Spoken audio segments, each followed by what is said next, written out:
आज मी पहिल्यांदा नागपूरमध्ये इथे आलेली आहे. विद्यापीठाची पाहणी केली. म्हणजे फिशरी कॉलेज आहे. मला ह्याचे थोडेसे मराठी शब्द हेवी होत आहेत. तर ह्या कॉलेजमधल्या काही गोष्टी समजून घेतल्या, त्यांच्या गरजा काय आहेत, त्यांना आणखी काय लागेल हेही समजून घेतलं.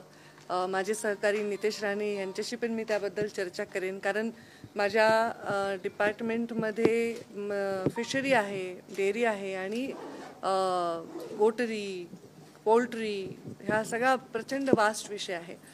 आणि आज जास्तीत जास्त संसाधन वाढवणे, जास्तीत जास्त यांना जे काही सहकार्य पाहिजे, जसं आता आपण ज्या इमारतीत आहोत ते 1+2ची त्यांची आवश्यकता आहे, जी माझ्या आत्ता लक्षात आली.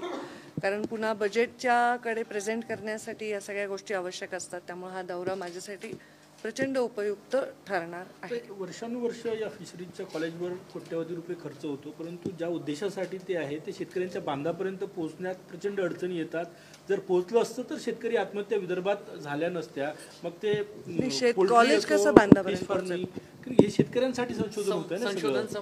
नाही बेसिकली शेतकऱ्यांना उद्योजक बनवण्यासाठी अलाइड ज्या गोष्टी आहेत, ज्या शेतीवर आधारित उद्योग किंवा शेती करत करता येणारे उद्योग, त्यांना कसं स्ट्रेंथन करता येईल अशा प्रकारे आपण प्रयत्न करतोय.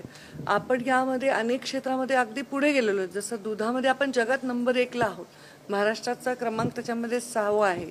आता एक क्रमांक पुढे जाण्यासाठी आपल्याला आपली भौगोलिक स्थिती असते, आपल्या या भागाची लोकांची चॉईसेस पण असतात. ह्या सगळ्या गोष्टींचा आता तर मी अभ्यास करत आहे. ह्याच्यावर फार काही बी आत्ता टिप्पणी करू शकणार नाही, पण एक संकल्प केला आहे की महाराष्ट्र आपल्या कार्यकाळात 1 नंबर जिथे आहे त्याच्यापेक्षा पुढे जायला पाहिजे.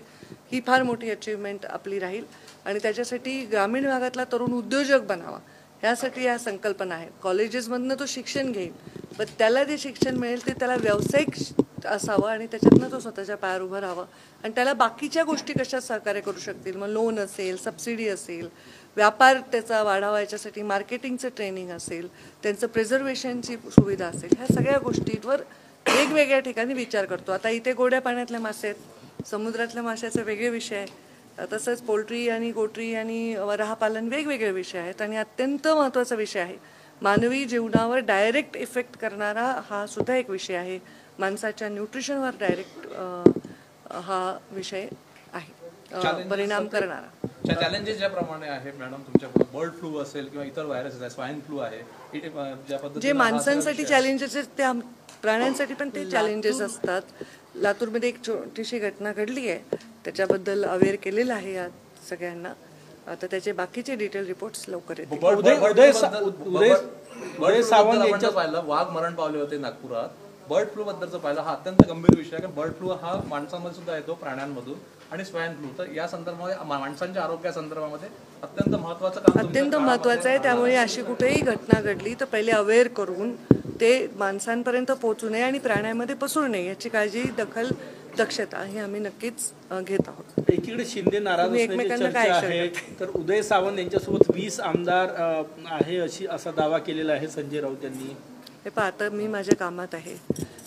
माझा राजकारणातल्या प्रवासामध्ये मी कधीही कोणाच्याही टिप्पणीवर टिप्पणी करत नाही.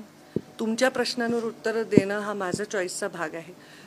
हा अमुक अशाला म्हणला, मग त्याला जाऊन म्हणायचा पंकजाताई अशा म्हणल्या, या भागात मी कधी उतरत नाही. माझा विषय टेक्निकली आत्ताच्या उद्घाटनापुरता मर्यादित आहे.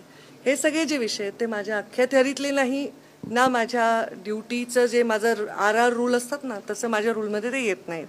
त्यामुळे कोणी नाराज असेल त्याचं उत्तर ते स्वतः देऊ शकतात किंवा ते ज्यांच्यावर नाराज आहे ते देऊ शकतात. या कुठल्याही गोष्टीचं उत्तर मी देऊ शकत नाही. तुमचा गृह जिल्हा बीड पण वेगळ्या अर्थाने यंदा खूप गाजत आहे. गेले अनेक महिने फक्त बीडची चर्चा सुरू आहे. तुमचे त्याच्याबद्दल खूप आभार. तुमचं योगदान फार मोठं आहे त्याच्यात. मीडियाचं योगदान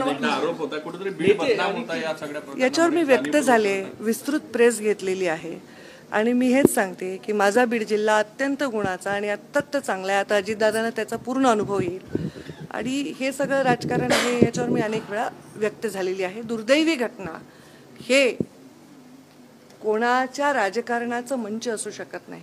हे संवेदनशीलतेनेच हाताळण्याचा विषय आहे. एखादा पाशवी अत्याचार, एखादा निर्घृण हत्या ही समाजावर ओव्हरऑल लागलेला कलंक आहे आणि तो कलंक पुसण्यासाठी सर्व लोक त्या ठिकाणी प्रयत्नशील राहायला पाहिजे. त्याबद्दल तेवढं दायित्व नक्कीच आमच्या सर्वांचं आहे आणि त्याविषयी आम्ही संवेदनशीलता बाळगणंही ते आमचं दायित्व आहे. दादा आल्यानंतर आता शांत होईल असं वाटतं? शांतच आहे तो, त्याचा अनुभव दादा नाही आहे. थँक्यू ताई. माहूर चाललाय तुम्ही आज माहूरला? हो, माझी कुलदेवता आहे रेणुका माता. खूप दिवस झाले सगळ्यांचा आग्रह आहे तिकडच्याही लोकांचा की ताई या, आज जरा वेळ काढलाय.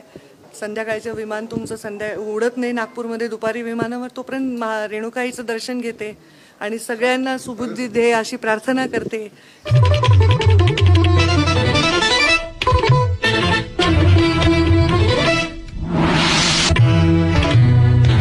न्यूज 1 महाराष्ट्र.